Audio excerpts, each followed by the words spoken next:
was it? It's 60s, late 60s. There was a phase where I remember doing gigs, and there were bands coming over from Sweden, girl bands, topless, playing, and they were playing live, but topless.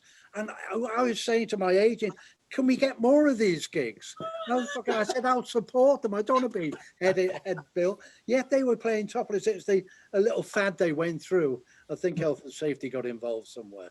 But remember the names of bands, you know, some of the, I always remember one band we played with called Joe King and the Tasties.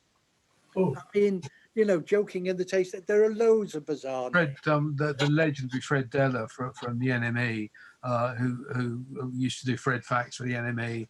He actually got his own factory number. He was so beloved, and he said the best name for any group, and I have to think carefully, was Ken Dodd's Dad's Dog's Dead. That's it. I was discussing these names with Pete Brown because he remembers a lot of those things. Yeah. He came up with Captain Goat Cabin's Balancing Stallions. Well, I worked with Monty Python when they were on Charisma, and I was having a chat the other day to George Peckham, Porky Peckham, and I was explaining to a friend of mine in America about how that record, Handkerchief, Don't Forget Your Handkerchief, the way George actually got two grooves integrated into the thing. So every time a DJ or presenter would put a track on, you wouldn't know which track you'd get. And at the end of it, George put Gone for a Cup of Tea, and on the Runoff Groove, George Porky Prime cut, and he put all graffiti at the back of the old vinyl discs. I loved all that. I thought it was when I was a plugger back in those days, not a proper plugger like what Judd Lander was, but but a pretend plugger. But I used to do the regions and just get in a car and get pissed and just meet people and forget about my records while I was there. But I remember at Plymouth Sound, on the west of our good country, the late night DJ, I can't remember his name, Brian something, he smoked a pipe and was like an old granddad. He was given, I think it was Matching Tie and Handkerchief was the album, I believe. Yeah. And he needed a shit, basically. He just got on air. And so what they used to do back then was track a record. You know, they'd go, well, just to make sure there's nothing dicey, you put it on at the start, then in the middle and the end to make sure there was, you know, at least no expletives with Python, and just make sure it was safe. And so I remember him putting the record on and just going, he did that. He put it on the needle there, the needle there, needle at the end. And he went off for a dump to park his breakfast. And there he was in the toilets at Plymouth Sound with the speakers on, and right at the start, about a minute into the album, Cleese comes on and says, "We're just trying to get this over with about the expletives. There's going to be 4 cunts, 3 shits, a couple of pisses and a fuck." And there's this chap, this poor old DJ having a shit, listening to it, thinking my career is over.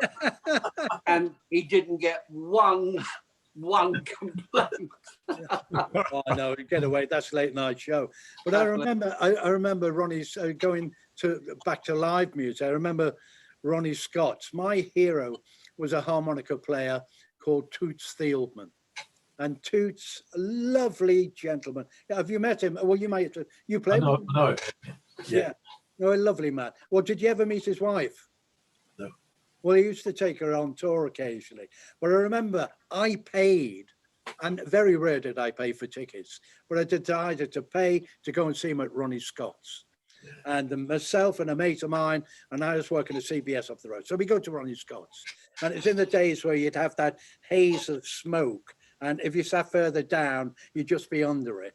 And then Ronnie would come on and tell the gags he's told 100 years. Anyway, Toots comes on, does some really cool guitar. He's a good guitar player, has done a couple of numbers, and then got onto the harmonica and told, you know, little anecdotes about working away. But as I was watching the set, 2 women sitting next to me just going on and on, to the point that I got really annoyed. And I turned around and said, "Excuse me, madam, I pay good money to watch this gentleman. Can Yeah. we please refrain until later on? They were apologetic and went quiet.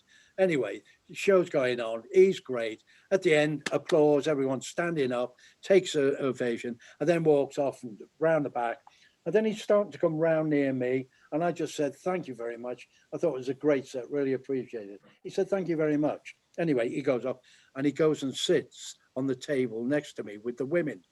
A couple of minutes Oh, later, he comes over to me. He says, I'm awfully sorry. He says, she does this at every gig I go to. I can't stop her talking. I apologize. It was his wife. But he Love was it. fantastic. He You're was a talking lovely. about Sorry, go on. so no, just talking about pluggers. I mean, I was on the receiving end when I was on Melody Maker, and you mentioned Derek and Clive, but I mean, what's the worst job you ever had? And it was singles reviewing back in the day when you get 200 or 300 singles on one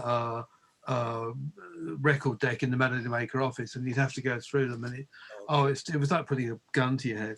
And I mean, you play the first couple of seconds and get on to the next one.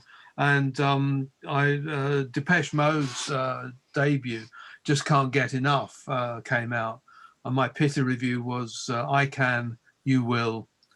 Great foresight there. They actually included that review on the sleeve notes of their first greatest hits album. So Yeah. I used to be, Ronnie was my manager for 2.5 years, so I heard the jokes every night.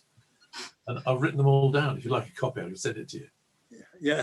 I'd love to see one. Yeah. All right. But one always sticks out for me was he was talking about the austerity period after the war when it was hard to get anything. And his mum used to buy his school clothes at the Army and Navy stores, if you remember those.